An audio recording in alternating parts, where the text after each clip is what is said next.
Hi there, thanks for tuning into Album ReBrews. Please note, we do drink while recording this podcast, and if you choose to drink along at home, we encourage you to do so responsibly.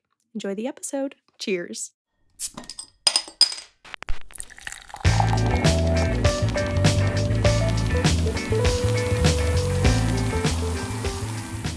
Hey everybody, welcome to Album ReBrews. It's a podcast where we share our favorite drinks and our favorite albums, and we pair them together, and we have a nice little time enjoying the two of them. Mm-hmm. My name's Logan. I'm Sarah. I'm Zach. And today, my pick this week. It was Logan's turn. It was my turn to pick the album this week. I picked a little debut album for one of my favorite producers, Shawn Wasabi.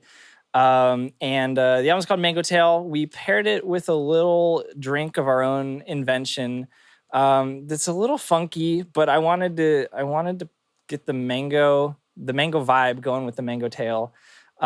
So what we've got here is 2 parts Malibu to half a part Jose Cuervo tequila to 2 parts like mango Minute Maid Mango Punch. This drink is kind of a bastard amalgamation of like whatever we could find at the grocery store next to my apartment. So it's delicious. It is really good. It's mango. Yeah. What are we calling it? Do we have a name for it?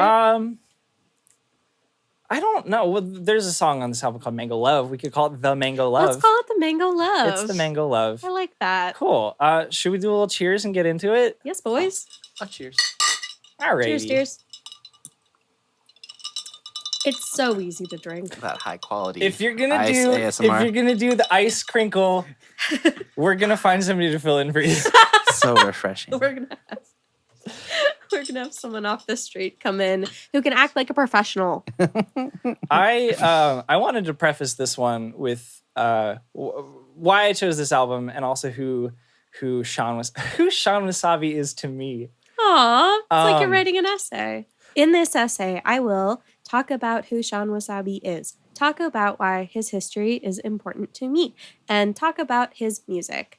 In conclusion. Did you guys... Well, one thing I learned was that like a good intro paragraph started with an imagine ... Imagine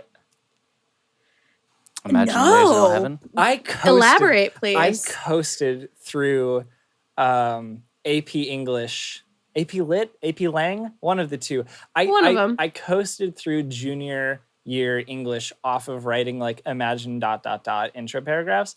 And give me a prompt and I'll demonstrate. Give you a prompt? Give me a prompt. Write about a time where you felt like your morals were challenged. All right.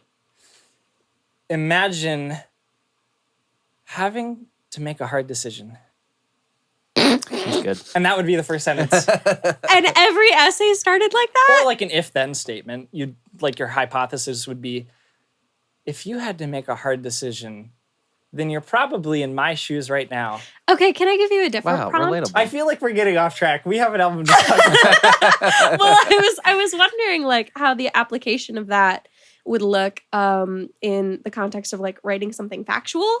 Because sometimes in an English setting, you have to just like kind of write about an author. Here's one. So like, please write about Ray Bradbury's influence on modern science fiction. So here's my intro paragraph to that. Uh-huh. If we get together to record a podcast, then we have to talk about I'm gonna murder you. I'd also like to preface this by saying this is the second podcast we've recorded today. Ergo, we have already started drinking. That's true. But that doesn't mean we're going to give it any less effort. We're going to give it twice as much effort because this is my week. Yes. This is my album. This is my pick. And I'm very excited to talk about it. Making eye contact with me. I want to make sure you know. I know. This one's here for you, Sarah B. Okay. All right. I want to start off with a little bit of my background info on Shawn Wasabi. Yes. I found him through the section of YouTube that was like producers / like music instructional videos, like production instruction videos.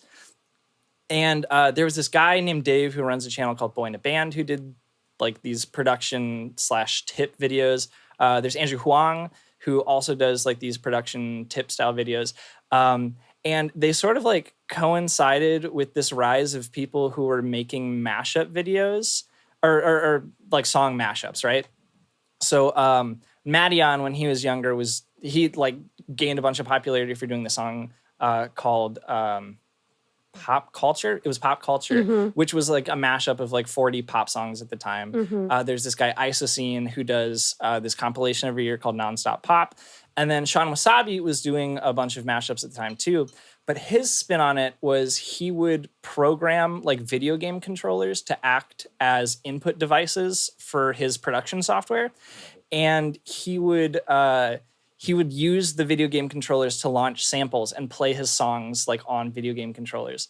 And then he did a collaboration with this company that makes like basically a drum machine called a MIDI fighter.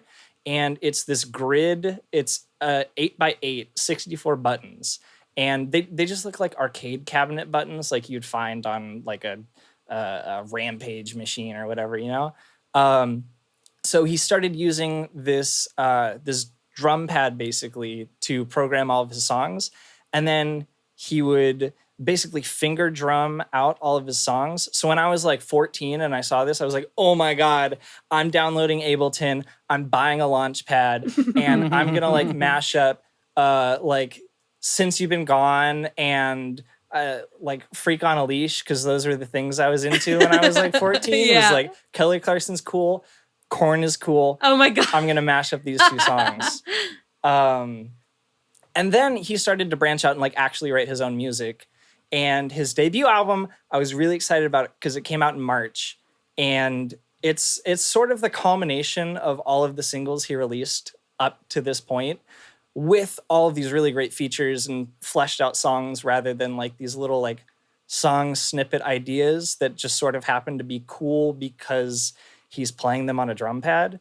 So yeah, let's get into the album. Yeah, I mean, before we start doing that, like, I was trying to prep for this because I didn't have much experience with Shawn Wasabi besides, like, I was watching some of his older videos on YouTube with my partner who was just kind of giving me the brief, giving me like the MIDI brief, talking about drum pads. And I think if anyone's been on the internet, you've probably seen like, you know, they tap on the buttons and they light up. I remember it was a big thing on Vine. And we were watching it and like some of it felt really familiar, but I didn't know a ton about him. So we did this big old deep dive. I did my homework for this one. I'm very excited. I also want to add, he does this really cool thing that's in the Snack That Smiles Back music video. This kind of a little throwback to like one of the videos he posted on TikTok. He's really active on his Instagram page and TikTok, where he does this thing where he takes like alligator clips, like the wires, you know, with the clippy ends that look like an alligator mouth, and he'll make a circuit that's completed by like tapping on a fruit.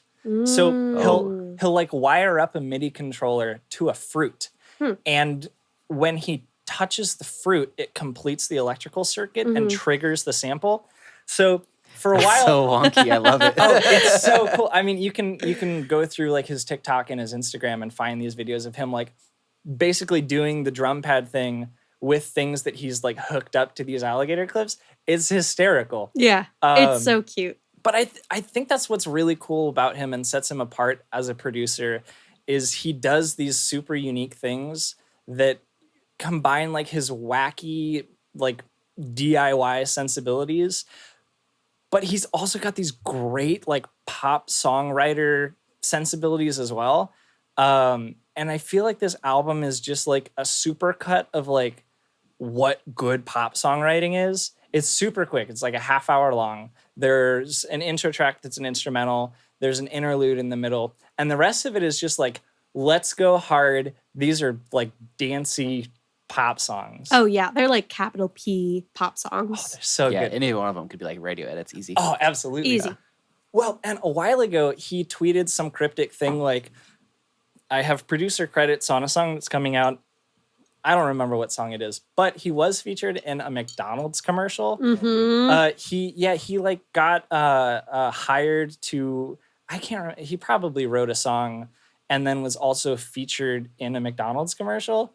For like, it was around Christmas time. Yeah, it was super odd. It was such a strange, like, Mad Libs of a McDonald's commercial. It was like, name an internet person. Shawn Wasabi. Name a season. Christmas. Name a McDonald's food. Quarter pounder. Great. We have a commercial. We got our commercial. This kid lives in LA. He writes music. People know him. Oh, yeah. Put him in the McDonald's commercial. Easy. Does he have any acting chops? No. He does not. Does he have like a natural poise and charisma? No. He does not. My partner said this the other day, but he was like, you don't get good at playing a MIDI like that if you spend a lot of time going out and hanging out with a lot of people. Oh, he's adorable. Some of his early interviews, he's just like paralyzed. He's doe-eyed. Oh my goodness. Should we get into the album? He looks pretty happy to be eating this burger in this commercial right now. That's all I gotta say. Oh, McDonald's I'll fold it up right here. Based on what McDonald's is paying him, he's probably pretty happy. There you go. He deserves every bit of good fortune that is coming his way. Yeah, I do think he's very talented. Yeah, let's talk about the album. That's let's go for it. That's the point. That's the podcast. The intro track is called Princess Peach. Another important part of this is he's a big dork, and this album, like his previous singles, are littered with video game samples and video game references. The intro track is called Princess Peach. It's very indicative of his, or reminiscent of his style of production, this sort of like bubblegum pop. Like, it's super, super upbeat and just kind of feel good and summery. And well, we were talking about the front bottoms 2 episodes ago, and I brought up TikTok because I am of Gen Z lineage. And Shawn Wasabi is another artist that I heard bits, like, when, again, I was listening to this album for the first time all the way through, like, last week. And again, like, a bunch of these songs were songs that I had heard in TikToks, Princess Peach being one of them. And it makes sense. When I listen to Shawn Wasabi, I think, like, music for the internet, like pop music for the internet. That's gonna be one of the ReBrewskis, is it? Most likely to be for the internet. It might be. Most likely to be. It might be. That's pretty good. Yeah. No, the first tune's such like a silly beat. Like, I immediately picked. I was like, okay, yeah, this is why Logan picked. Oh yeah. It's just Logan. It's nice and it makes me feel good, and I don't have to think too hard about it because it's pretty surface level as far as the lyrical content goes. The beats go hard, and you can turn your brain off, and that's why I like it. Yeah. You don't have to think. Sarah, every album you pick, you're like, I want to get deep. I want to get introspective. And I'm like, I just want to turn the happy song on and groove for a little bit. I respect that. Let's groove for a little bit. The next song, Hello, Hello. The one thing I do like about all of his features is they are all women, which I think is really cool. Yeah, it's really sweet. And he's got like 4 or 5 different people on this album, which I guess probably because he's sort of a standalone producer, he has to have features come on to flesh out the nature of his songs. But Hello Hello is really, really cute. Yeah. And I think a lot of some of the takes I was reading about this album is they're really cute, but there are sexual undertones. Which I saw some reviews that were like, wow, a lot of innuendos. I didn't pick up on Shawn Wasabi being horny. Let's Wasabi, get into that. I don't know if Shawn Wasabi is horny, but his guest features are super horny. Oh. Interesting. Hello Hello, maybe not so much. Hello Hello might be a little bit more innocent. I think this song is the one that has the Sans from Undertale sample. And then later on, I think you put in the notes, there's like a Metal Gear Solid sample. Oh, it made me so happy when I heard it. It's in the best spot.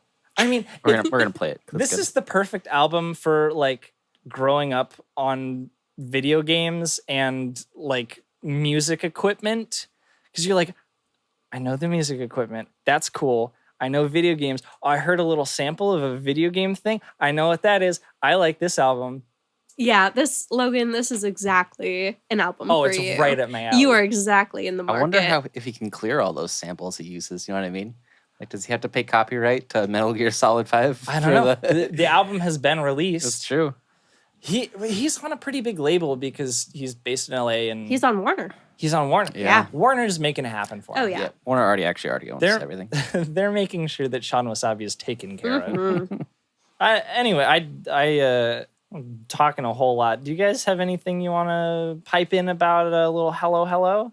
I just think it's so cute. I like every single song on this album gets its own little bit of real estate in my noggin after, like, in the 20 minutes after I've listened to it. I feel like part of that is most of the features have a different singer on them, so it's kind of easy to like compartmentalize them. Yeah. And it's a super short album. It's half an hour. Yeah. So it's like, okay, this is the one at the beginning of the album. It's got the vocal that sounds like this. And then the next song is the one that has the vocal that sounds like this. And they really drive it home. They drive the chorus home. It's repetitive. Oh, that's that pop song. The chorus song, right? is repetitive, but also the chorus repeats. And it's so like, we got it. We got it in there. It's bubbly. It's sweet. It's like, I don't know. It's like the beverage we're drinking right now. It tastes like mango and coconut. I think music producers have already like figured out the formula to making a pop hit, and it's like repetitive and lyrics that you can sing along to. It's like the Bo Burnham bit. It's not too hard. Yeah. Repeat stuff. Yeah. Repetition legitimizes. You got to know the words after just one listen. And Shawn Wasabi cracked the code. Yeah, And totally. he wrote, dare I say, the perfect debut pop album. That's a bold claim. I mean, I think it's a certain kind of pop, right? Because there's Shawn Wasabi pop, and then there's Carly Rae Jepsen pop. How are you differentiating the two? I'm differentiating the two because one of them feels like pop for the internet, and the other one feels like pop for going to the mall with your girlies. Okay. Should we move on to Lemons? Absolutely. I thought this song was kind of mean Yeah. on my first couple listens. And then I think my perspective shifted to like, it's goofy. It's silly. I mean, the lyrical content it's like there's this love triangle happening, and the character that we're getting the perspective of is jealous of her, the person she's pining over. She's jealous of the affection that they're giving to somebody else. Yeah. And I feel like it's so like high school. Yes. Like, you're ugly. Uh-huh. You're literally going to infect their gene pool. I thought it was a little bit like catty and sort of distasteful on the first couple listens, but after listening to it a couple times, I was like, this is just funny.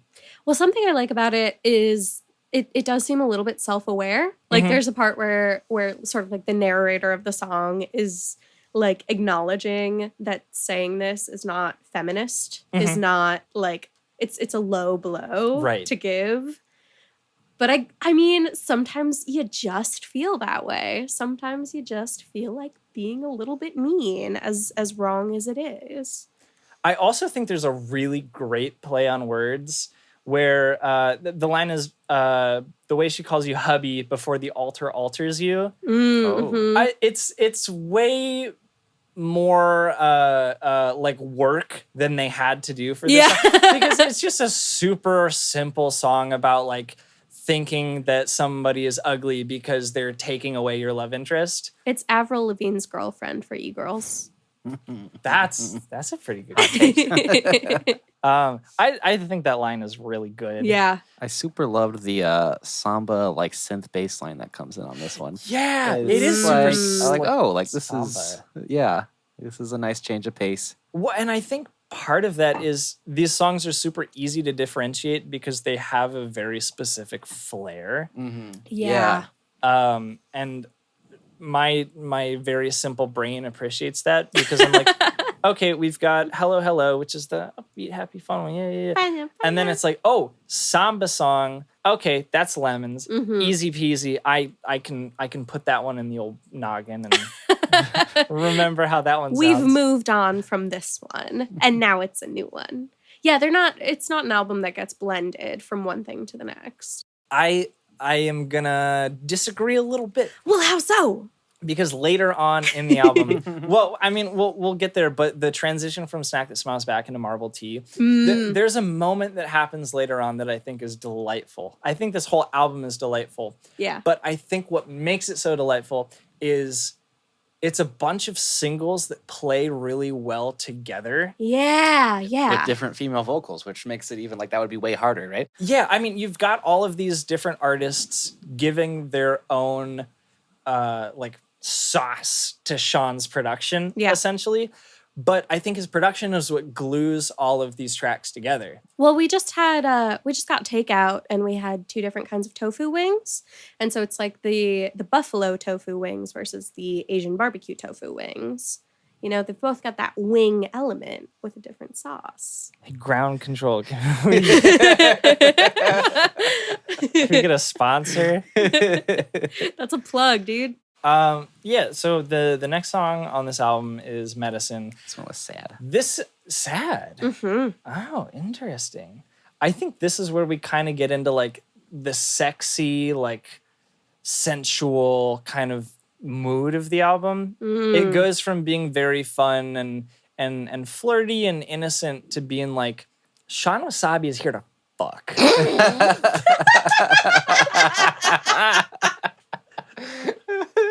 No way you just looked me in the eye to say that. Shawn Wasabi is here to fuck. I mean, yeah, I don't think the song really gets much deeper than I'm lovesick, I'm pining over you, you get me all hot and bothered. Nothing. I like better. the line, keep me up, I don't mind. Like, that's kind of saucy. It's like, no. We got I'll keep stay me up, up I don't past mind. my bedtime. Clothes are on the floor. Spend a week in bed. That is with so my much hands. sex. That's so much sex. I love this transition from like sweet innocent Shawn to we're spending a week in bed. Do you think that medicine is an analogy for sex? Absolutely. Yeah. The Sarah. Yeah. I'm turning my laptop around so I want to make sure we're on the same page. I have the lyrics pulled up here. Yeah. Spend. Sorry. I have to clear my throat here. Spend a week in bed. Yeah. With my clothes. They're not sleeping. Well, Yeah. I thought this was like, I'm so depressed, I'm just in my PJs or my boxers and my clothes are on the floor. Well, I didn't think they were banging. Are they banging? Oh. Well, give me medicine twice a day. I love how it tastes. The medicine is sex. The medicine might be sex. I- Fuck a Benadryl. Give me that dick, baby. It depends. It's like 9 p.m. I got the nose sniffles. I'm just trying to go to sleep. Well, nothing's gonna clear your sinuses like some good old fashioned ham slapping.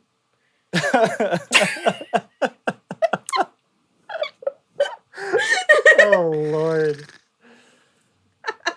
Oof. I think we've exhausted our critical input of this song.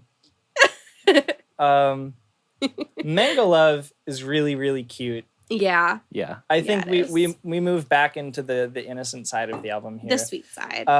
And I love. Let me figure out who. T.S. Cole is mad at Satica. I think this is the one that's about sex. They're all about sex. Well, The other one was about being depressed and not putting clothes on because they're on the floor. yeah, one of the first lines in the first verse is "You make me wet and sweet." Let me bring another thing to the table. You make me oh so coconuts for your tender touch. She's cuckoo for coconuts. She's cuckoo for Shawn Wasabi's coconuts. Logan, how would you start an essay about mangoes falling in love? Oh, imagine I'm a mango in love. Would you read the third line of the chorus? I know that's. Imagine if we're bringing it back. We're bringing it back. That's what we do on album reviews. That's a callback, baby.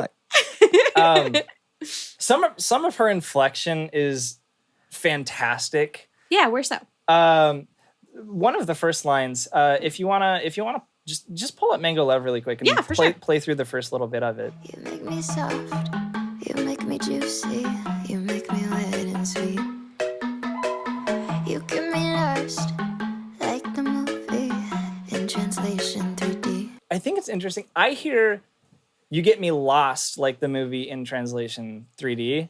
The film Lost in Translation. The lyrics say lust. I don't know if that's a correct. Maybe it is, or maybe you're supposed to mishear it. Maybe. I'm not sure. When I was listening, I was thinking a little bit of like the inflection that Halsey has. It's a little bit similar. A little bit, yeah. Sort of that like gravelly kind of. Some people say talking in cursive or singing in cursive. I like that. One of the things I really like about the release of this album is all of the songs are available to stream on his YouTube. Just stream, play. You can Watch. Each of the songs on YouTube has a different little like cartoon character drawn for it. It's super cute and totally fits his aesthetic. Well, did you go to his website recently? No, but I will right now. He programmed this thing into his website, and it's kind of like a little scavenger hunt, and you find all the little characters from his YouTube videos. Oh, that's fantastic. And when you find them, they bring up the Spotify link for the song. Which it's one a did you peach. just find? I thought it was it's a butt. peach. And do be a little double cheeked up though. Yeah. Kind of thick, huh? Oh, and there's the lemon. Oh, could Princess Peach be referring to the Princess's Peach, as in her royal behind? You mean Princess Peach's fat ass? Not necessarily Princess Peach. Oh. Well, I mean, in this context, probably. I'm like, I don't know. She has kind of a hoop skirt on. The Or maybe... hoop could be the hooper could be hiding her pooper.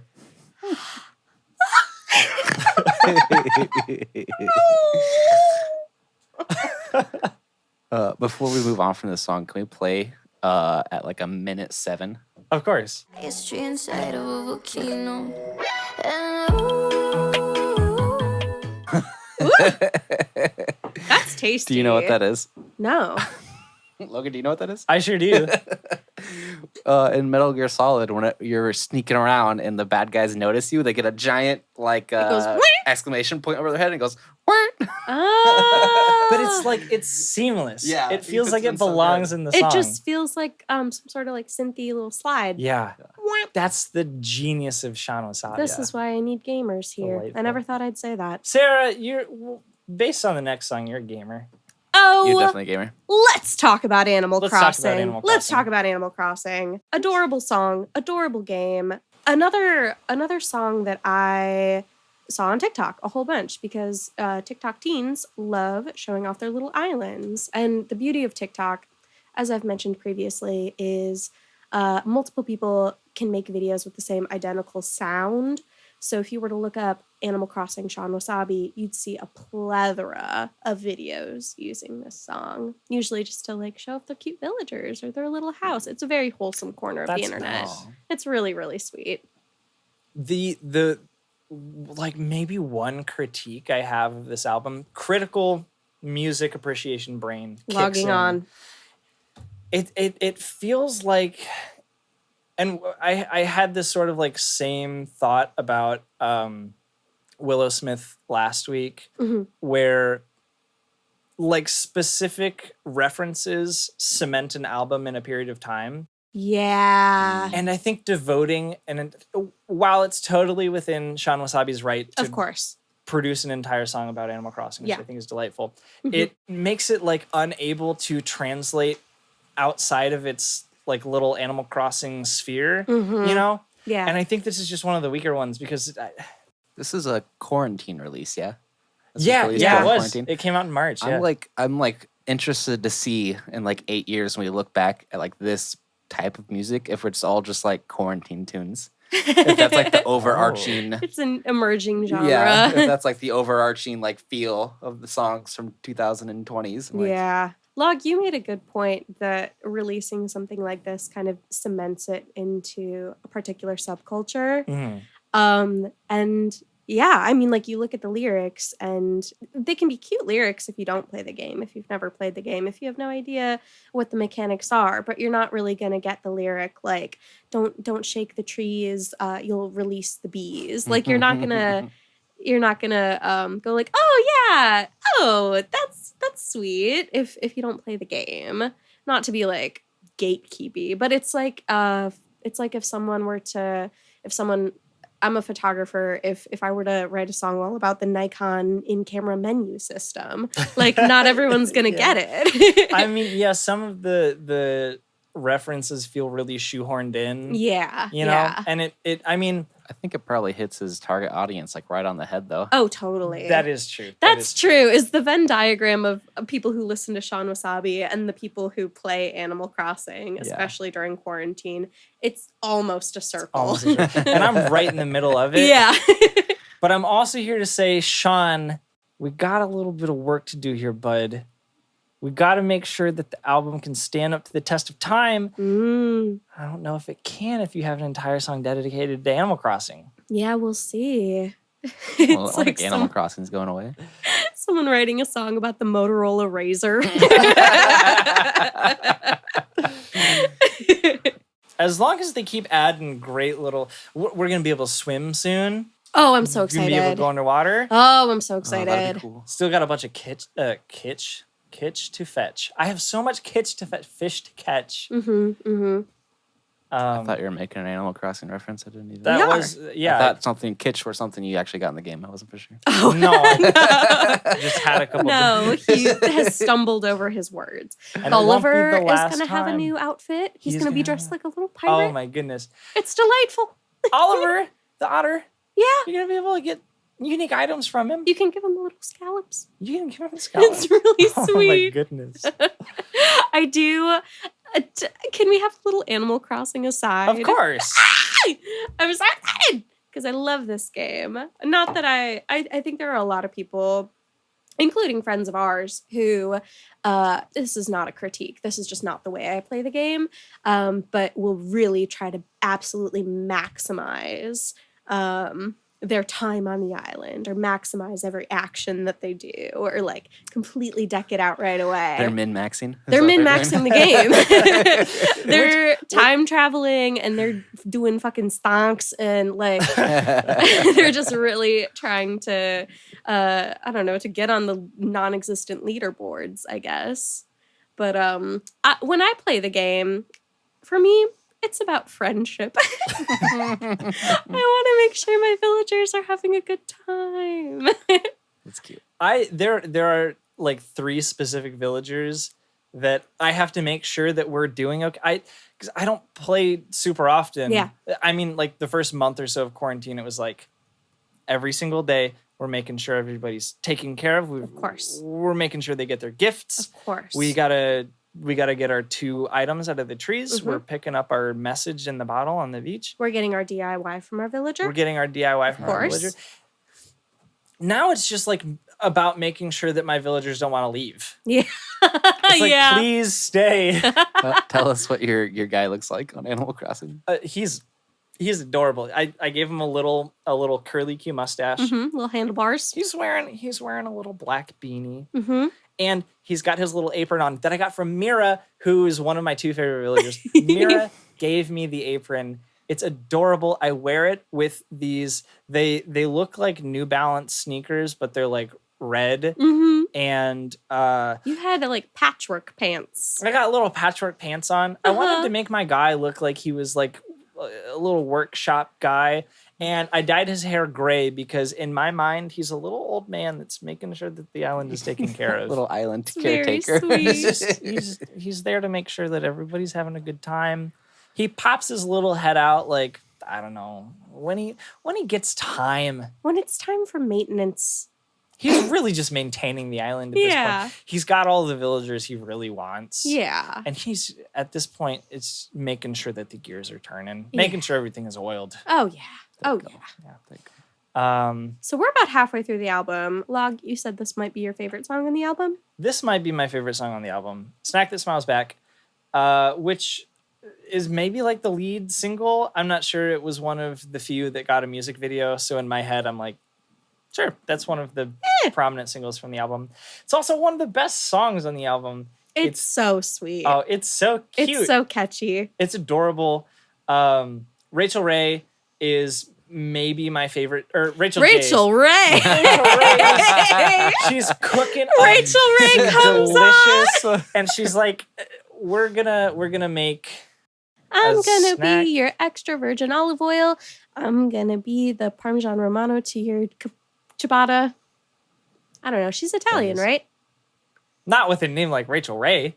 Maybe I'm thinking of Giada De Laurentiis. You're thinking That of sounds If you say Barefoot Contessa.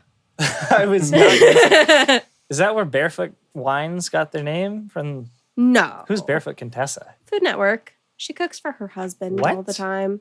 She's like cooking in her kitchen in the show, and she's like, "Oh yeah, the boys and my man." We have an album to talk about. I will do a separate side episode where I just talk about Food Network because it's a very important thing to me. Anyway, the snack that smiles back Adorable. with Rachel J. With Rachel J, who is the only guest vocalist on this album to appear on more than one song. Really? Indeed. Yeah. Ah. So the next 3, right? Or And no, she she's- deserves to be because she's the best guest vocalist. She's pretty cool. She's pretty cool. She's pretty cool. This music video is really, really cute. If you've had a chance to watch it, it features the fruit tapping alligator clip thing I was talking about earlier. It's just cute. Also, the sexual undertones we were talking about. Some of the previous songs are like a lot more sexy, and this song comes off as very innocent. But it's like, break me in half. I want to be the snack that smiles. Yeah. They're goldfish. Right? Is that what it's from? It that the is, brand? Yeah, It is yeah. goldfish. I just like, I don't know where my line is between like the Animal Crossing references are too much, but like the Kit Kat references are not enough. Yeah, there's a lot of, this was something I noticed listening, was there's so many just like very prominent brand references. Yeah. This is Shawn Wasabi. He was in a McDonald's commercial. He has Tea. every right. Well, I hope he got the licensing. Food said, Shawn Wasabi, you can do whatever you want forever. We love you. That is like an interesting phenomenon if you look at the number of major brand references in popular music since like the 20s. It just You, keeps going up and up. Do you remember when everybody thought that the line was Starbucks Lover Yes, in Blank Space. in Blank Space? Yeah. What song is that? I don't know. Blank Space by Taylor Swift. I think, oh my God, what's the actual line? Star-Crossed Lover. Yeah. Oh, everyone thought it was Star-Crossed Starbucks. lovers. Yeah. And I do wonder, to what degree is it just like, I'm going to make very blatant pop music and just talk about pop culture versus, I do wonder a little bit if it's like, I don't think it's product placement. I don't know for sure if this is like something that a brand kind of was like, oh. I don't believe in a lot of Oh. conspiracies, but I definitely believe in this one. Do you guys remember in like the 2010s, early 2010s, whenever like everyone was rhyming Jagger with swagger? Because of moves like Jagger? There was like a whole bunch of songs, and I Uh-huh. bet that was just to get people to listen to Mick Jagger. The Rolling Stones weren't doing anything then. What else are you going to Do you rhyme think, with like, Jagger? Mick Jagger had like some secret campaign to like renew his popularity. Yeah. And he had John Mulaney And they're like, let's include make him in this his words- stand-up as a way to get people to listen Not to the Rolling funny. Stones. You know what though? Now I'm a little curious. Yeah. Well, there's Kesha. Yeah. Yeah. Roll up to the club, and unless he looks like Mick Jagger. And Yeah. then there was moves like Jagger. There's John Mulaney, Mick Jagger. Mick Jagger appeared a whole lot in pop culture in That's the 2010s. 3 times. It's more than Well, I think name though. another person. Well, what the fuck? I don't know. Well, I think that early 2010s was a big time for swag. Fair point. It was a big time for swag. So to rhyme swagger with something, what else rhymes? I want to get back to the song. I want to talk about Wait. swag and shutter shades and fingerless fishnet gloves. Oh, no. I want to talk about LMFAO's party rock anthem. That's a different episode. Zach, what were you gonna bring up? Just to make Jagger conspiracy. Now I'm researching it because I want to. Oh my god, this is too big a tangent. We got to bring it back. The reason for the season is talking about albums with our friends. Yeah. And not conspiracies. We'll continue this later. Maybe a little conspiracy. Maybe I a want to little know the conspiracy truth. Maybe just a bit. The rest of this album will go really quick. I have like my. This was one of my 3 songs. Talk about it. I want to talk about. Can I talk about it? Floor's Please. yours. Please. Thank you. Floor's yours. I Take the like stage. the way that this song has a bridge and the other songs don't have bridges. Bridges are super important in music. Yeah. You need like a nice like little. It's like a sweet little breath. Yeah. Yeah. Specifically though, this song goes from a very major key, super upbeat, to the bridge that like turns into this almost like atmospheric minor key. It gets very sad. Should we play it? Yes, Okay. yeah, play the bridge of this song.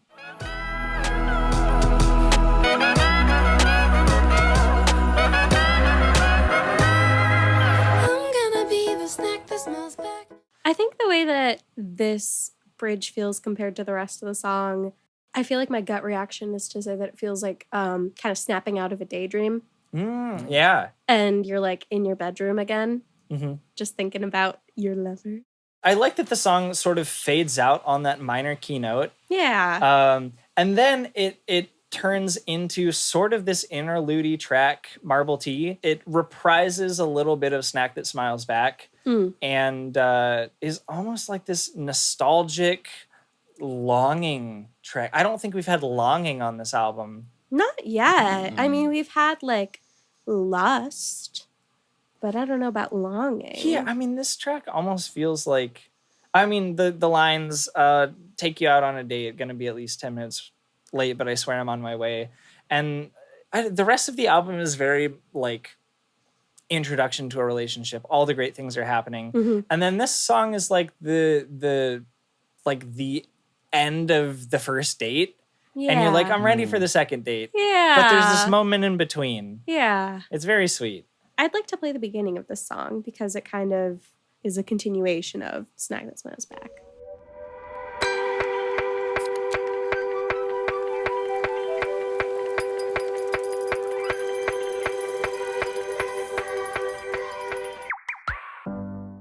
It's so sweet. Just a little sort of like chorus of, it sounds like kiddos just going, Snack That Smiles Back. And I think the song was released before Snack That Smiles Back was released. Ooh. So in the chronological scheme of things, you had this song with that little bit of Snack That Smiles Back teaser at the beginning, and then Snack That Smiles Back gets released. And I like that there's that sort of play between the two songs. It's like, oh, okay, we just finished the song, but there's a little teaser at the end that takes you back to it. And I think it's nice. And then we get into like the Dark Shawn appears. Dark Shawn The has come out of the anti-Shawn. shadows. I think it's very Shawn Wasabi that there are 2 songs in the row that reference tea. Yeah. It's very sweet. Well, and then Tokyo Tea feels a lot less like, I mean, it's still kind of cute and sweet because all of Shawn's production is cute and sweet. Of course. But this is like the sun has set and Shawn is ready to go out on the town. Yeah, I can't believe this song was in Tokyo Drift.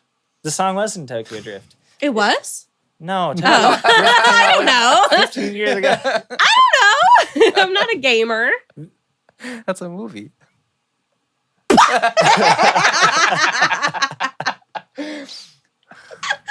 For those of us playing along at home, I am on my 4th drink of the day. We've been talking into mics for what, like 2 hours now? Not in a row. Long time. And I don't know what Tokyo Drift is. Needs for Speed of Vin Diesel. You know what I learned?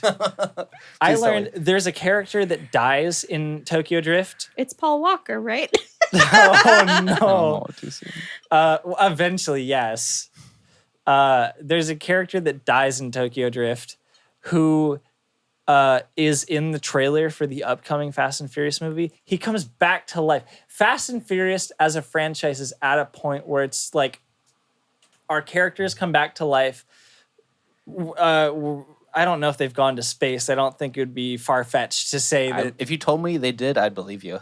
Fast and I'm Furious. like, oh yeah, they raced around the moon. It feels like the Saints Row of like movies.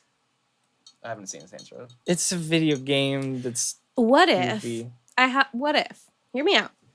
Okay, hear me out. Sorry, I did not yes and you there. I apologize. Fine. Hear me- That's hear me fine. out, We're hear me not out. a comedy show. We're a music show. What if? Well, it's funny that you say we're not a comedy show. What if the Not funny. Cars universe merged with the Fast and Furious universe, and like Tow Mater showed up next to Vin Diesel? I want to know what this has to do with MANGOTALE by Shawn Wasabi. You brought up Fast and You Furious. have 5 seconds.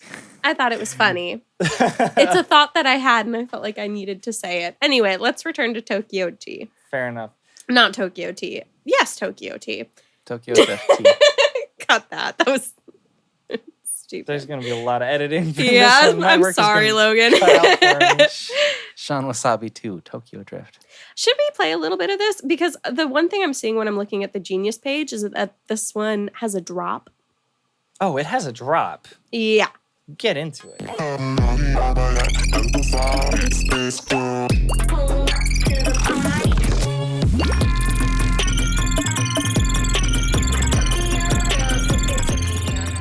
That goes hard, dude. It does Yeah. go hard. It kind of makes me want to shake my little ass. You're allowed to. Thank you. We got our Tamagotchis on my neck. Our Uh-huh. collective Tamagotchis are on my neck. Around are you like the Tamagotchi chaperone? I'm making sure that the Tamagotchis are fed and they're not shitting everywhere. And if they are, it's around your neck, Buster. It's on my neck. Home Run, Home run. the penultimate song Mhm. on this album. Yes. It's cute. It's cute. It's cute. All of the other songs on this album are cute. Why wouldn't this one be cute? Of course. And I also love I love the line in the song, keep you wired like matcha in your veins. That's a lot of caffeine. Like it's fun. It almost hits like it's not like a rap song, but it kind of hits like a Childish Gambino lyric where it's just like I don't know. It's just funny. This is I feel like this is the one where I get a little bit lost because I came to the album for the video game references and all of a sudden I'm given sports references and I don't really know what to do with them. Oh yeah, gamers are not aware. Gamers beware. Gamers One of beware. these songs will alienate you. It's a trap door, and once you fall through the trapdoor floor, you'll be met with sports. Should we take it home? Let's take it home. Let's take it home. Take it to the bridge. We got a little igloo to close this out. We got a little igloo to keep us nice and cozy. Sarah, could you play a little bit of this track? Yeah, would you like me to play it from the beginning? Yeah.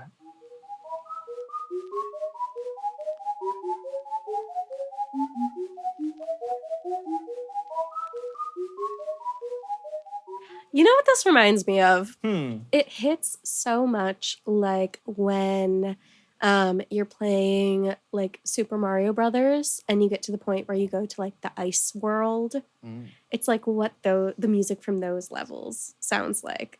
I feel like there's like water level music Mm-hmm. that is you hear water level music. There's and you're like, volcano level there's music. volcano level music. There's boss music. There's boss music. Yeah. And this is an ice level. This is ice level music. And it sounds like a bunch of little penguins like playing in a little penguin orchestra.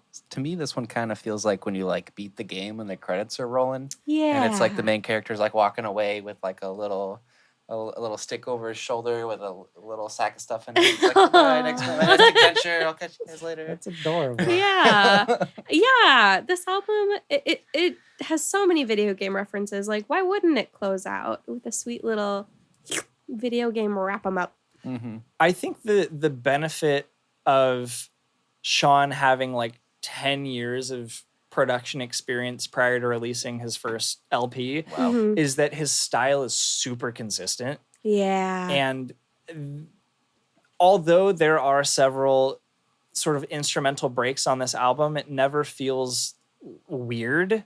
Yeah. You know, it's like this sounds like a Shawn Wasabi album Yeah. all the way through. And he's got these fantastic guest features, but it never really loses its way. It never really feels like he's grasping at straws and being like, oh, I don't really know how to. But it's also really short. And I think part of the reason that this album feels so cohesive, it's like half an hour. If Shawn were to have released like a 45-minute long album, I don't know if he would have been able to keep that consistency. It's hard to lose your patience with this album. Yeah. It's a quick little cathartic. A sweet little pick 'em up. It's a little journey. Yeah. It's an adorable little journey. Let's give this a ReBrewski. I think this might be most likely to beat the final boss. That's a good one. I think that's what this album is. My idea was like most likely to like accidentally brush your hand at the middle school dance. Well, Logan, this is your album. What ReBrewski do you think? I'm going to say most likely to fall asleep in a hammock at a beach. Oh, that's really a nice one, sweet. too. Sarah, I liked yours the most. I think Well. most likely to beat the final boss. Shawn Wasabi, please, whenever you're ready, come and collect your award because MANGOTALE has earned the ReBrewski for most likely to beat the final boss. That's it for this one. If you've got any suggestions for albums that you would like us to brew, any combinations of beverages that you think suit your favorite albums, let us know and we'll get to them. Thank you so much for listening. Good night, everybody. Good night, well, or, take care. Good morning. Yeah. You could Good morning, you can drink everybody. in the morning. these days. No, you do not drink it. Per the disclaimer at the beginning, please drink responsibly and with your own discretion. Bye, love you. Bye-bye.